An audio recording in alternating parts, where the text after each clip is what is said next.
Welcome, ladies and gentlemen, to another episode of Cuz You Don't Know Football.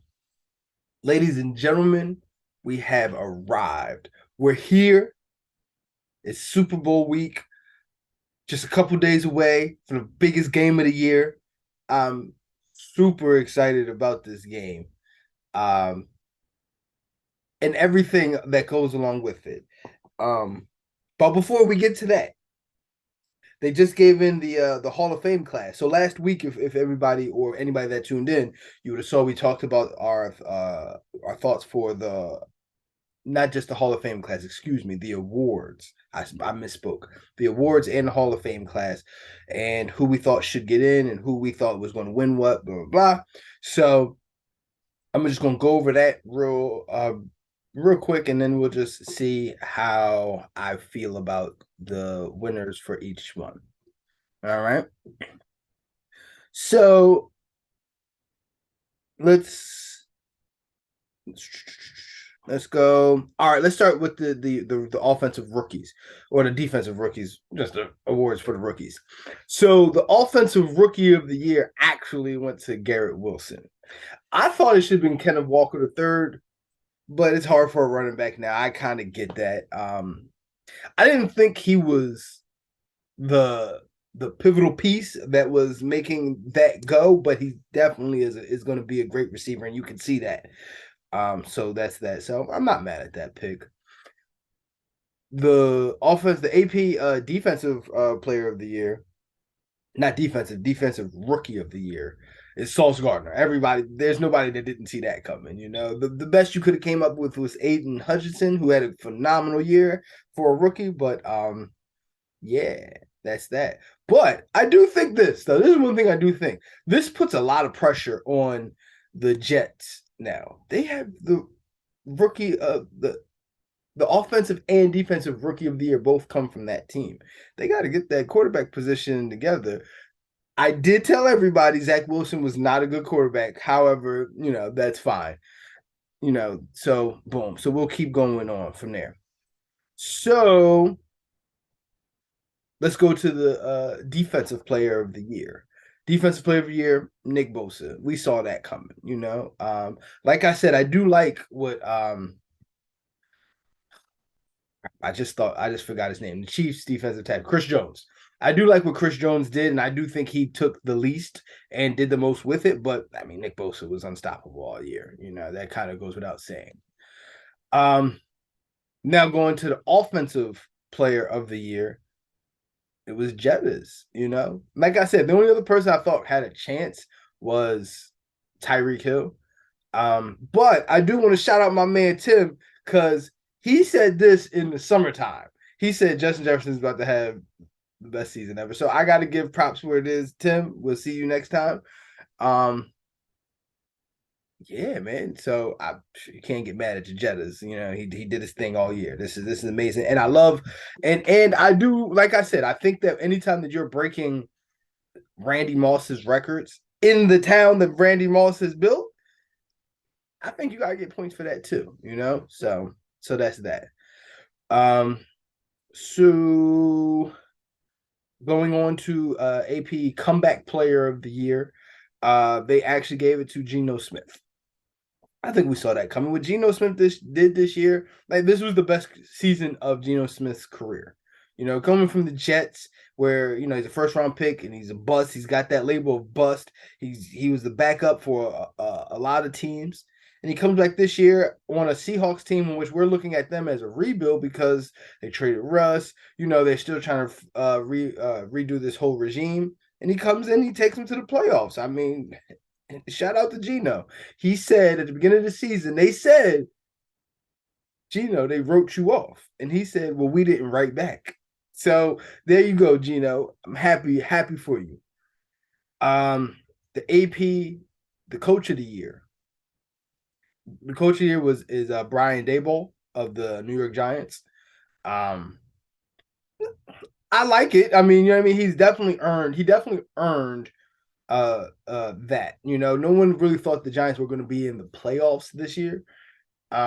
So what he took, taking that quarterback and what he's done with that quarterback, geez Louise, the Giants quarterback situation was terrible. And now we're going to see though, because you're going to see this is kind of unfair to him.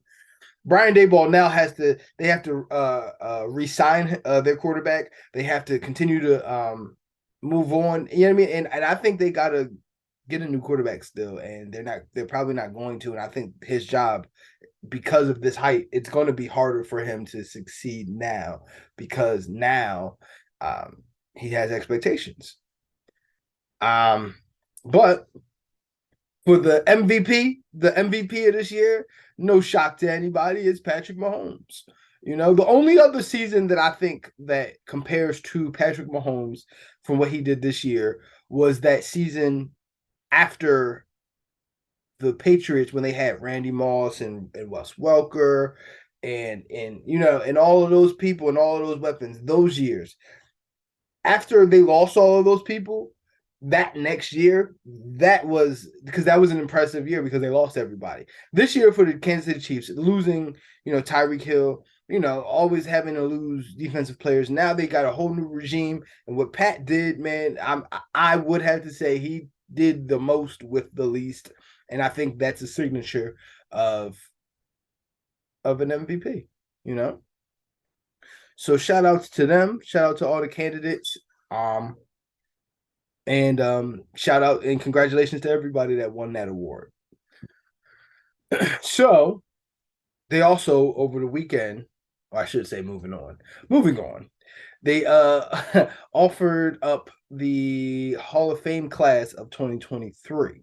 And I do want to go into that. So the year 2023 Hall of Fame class is Rondé Barber, Darrelle Revis, Joe Thomas, Zach Thomas, DeMarcus Ware, Don Coryell, who's the coach of the Air Coryell Chargers, if nobody really understands his significance. Chuck Howley, Joe Klecko, and Ken Riley. So here's my thing about the Hall of Fame. Unfortunately, and this is where the conversations kind of come in. Unfortunately, every year there's people that retire that you know they're going to be first ballot Hall of Famers. So there's some people that are on this list that have been there a couple years because of first ballot Hall of Famers. Now, I don't know if you extend the list or what, but I just don't think that everybody that gets in when they got in really deserves to be in the Hall of Fame. So, like with my list of me, of course, Darrelle Revis, Joe Thomas, you know, Zach Thomas, DeMarcus Ware, like it. I mean, they're clear cut. You know, it's very clear that they should be Hall of Famers. What they did with their career, you know. When I look at Rondé Barber, I loved Rondé Barber, but he was no better than the fourth best defensive player on that team. No better. So the other finalists, and I might be a little bit of a homer, but Dwight Freeney was on this list. You know, Reggie Wayne was on this list. You know, I don't think that Rondé Barber's career surpluses them.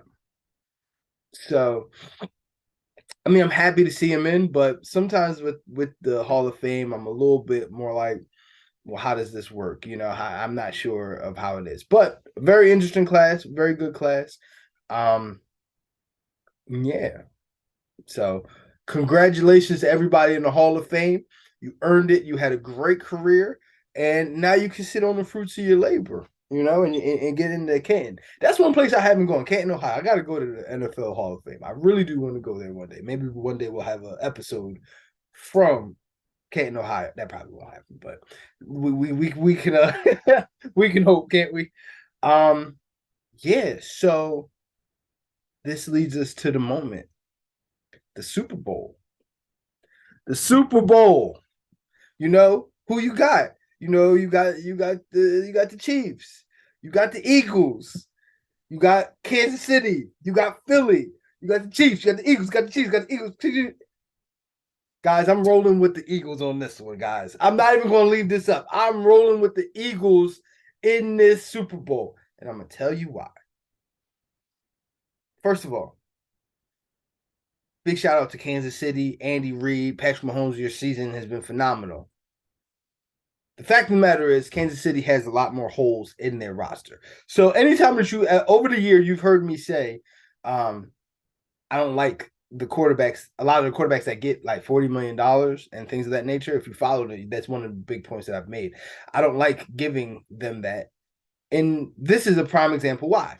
Even with the best quarterback in the game, you can't fill out a roster. So if you're not good enough to take something that's a little bit less and make it, and take it tenfold, um, you're not you like that's a waste of money. You're wasting time. So those quarterbacks, and just to go into it, we're talking about Dak Prescott.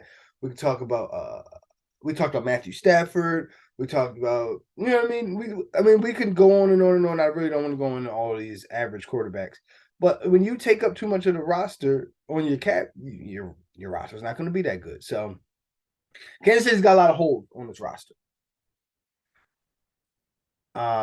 So also, if you also listen to the podcast for a while, you'd also hear me say when a quarterback wins their Super Bowls is before they get their big money and after they make their big money and where they can sacrifice. The reason that Tom Brady won so many rings, he sacrificed a lot of money for a long time and he got his rings. Okay, so keep that in mind. So the Eagles have Jalen Hurts. I think we can all agree Jalen Hurts is one of the top 10 quarterbacks in the NFL, which is one of my barometers for that's a quarterback that can get you to the Super Bowl. So they have a top 10 quarterback and a roster. I don't think people really understand how good this Eagles roster is. They have two lockdown corners. So they got Slay and then they got James Bradbury. James Bradbury is not even going to be back in Philly next year because he's going to demand too much money. They got him. The reason why they got him is because he had an off year in New York and then he comes in. So they got two number one cornerbacks. Okay. Not only that, they have four pass rushers. They have four pass rushers. They have let me just look up the sorry y'all, let me just get the Eagles pass rushers.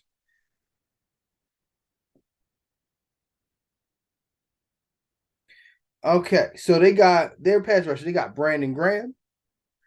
They have that was a weird transition. Sorry about that. Work with me, y'all. Work with me. All right, they got Brandon Graham. They got Josh Sweat. They got Hassan Riddick.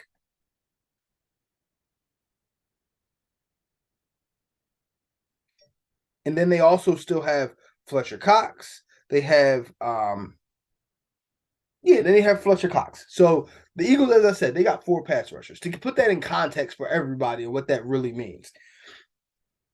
When the Giants beat the undefeated Patriots back in, what was that, 2007? They were able to sit back in a cover two show because they had three pass rushers. And the Patriots were not going to run the ball. They had three pass rushers. I'm telling you, the Eagles have four.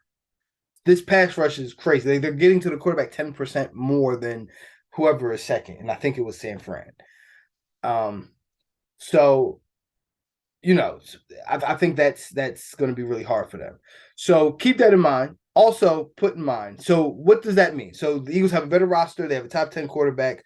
They're going to have this pass rush. And the Chiefs do have some holes on that offensive line. It's not a bad offensive line. It just has some holes. Not only that, I thought the Eagles would have more trouble with San Fran's wide receivers than Kansas City's wide receivers. Okay, so I think Kansas City's wide receivers, they're a little bit easier to deal with. Basically, what I'm saying is I think Kansas City has to play a way in order for Kansas City to beat the Eagles, they got to play a way that I don't think they're going to play. They got to run the ball. They got to stop letting Patrick Mahomes throw the ball so much, and they're going to have to run the ball a lot because They can't block that defensive line. And if they can't block that defensive line and they're not running the ball, then Travis Kelce's they're just going to try. I can see it. They're going to double team Travis Kelce with corners, and he's going to be gone. And then you're going to look at this game, and it's going to be bad. So the only way that the Chiefs have a chance is to run the ball. And if you ever looked at Andy Reid through his career, he's never been interested in running the ball predominantly. That's not how he's caught flack for that in Philly with Brian Westbrook. He caught flack for that. He's never been I want to primarily run the ball kind of head coach. So I just don't think they're going to do that. So I just think in this situation, this is a very great roster going against a great player. And one thing that I can tell you, so let me give you guys a little anecdote. As a Colts fan, and Colts fans will tell you, early in Tom Brady's career, when the Patriots would play the Colts, they had a great team, and they would basically say, okay, Tom, I need you to do draw plays. I need you to do screens. I need you to do short passes, whatever, because the point was I got to keep the ball away from Peyton Manning. Peyton Manning was like, I can score. I can put up points. I can put up points. I can put up points. We're going to go, go, go, go, go. Well, as many people remember, Patriots won more of those games than the Colts did. It just happened that way. So anytime a great roster rolls up against a great player, usually the great roster wins. So for that, I think the 2023, or my prediction for the 2023 NFL champion, Super Bowl winner, is the Philadelphia Eagles. I just also want everybody to know that means it's going to be a rough off season for everybody. If you don't know how the Eagles fans are, if you ever look at, you don't know how Eagles fans are, Tim, the co-host Tim, he doesn't dislike anybody. He does not like the Eagles. And it's because of how the Eagles fans act. And I think we're going to have a long off season of dealing with the fact that the Eagles fans, they have a point, so boom. So yeah, so this is actually going to be a pretty short, easy episode. You know what I mean? This is not the last episode of the year. We're going to have one next week, wrapping up everything. So, so don't worry about that. But for right now, I'm your boy Reek. You already know. I'm just letting everybody out there know. Well, before I say that, guys, give us comments, give us likes. Tell us we suck. If you think we suck, tell us, yo, you suck. Give us insight so that we can we can talk to you. The better we can engage, the better we can be for you. But we love how everybody has talk to us. We love going back and forth with everybody about how everything's going. So we appreciate all of that. So once again, guys, I just want you to know. Cuz you don't know football. I'm your boy Reek. I'll see you when I see you.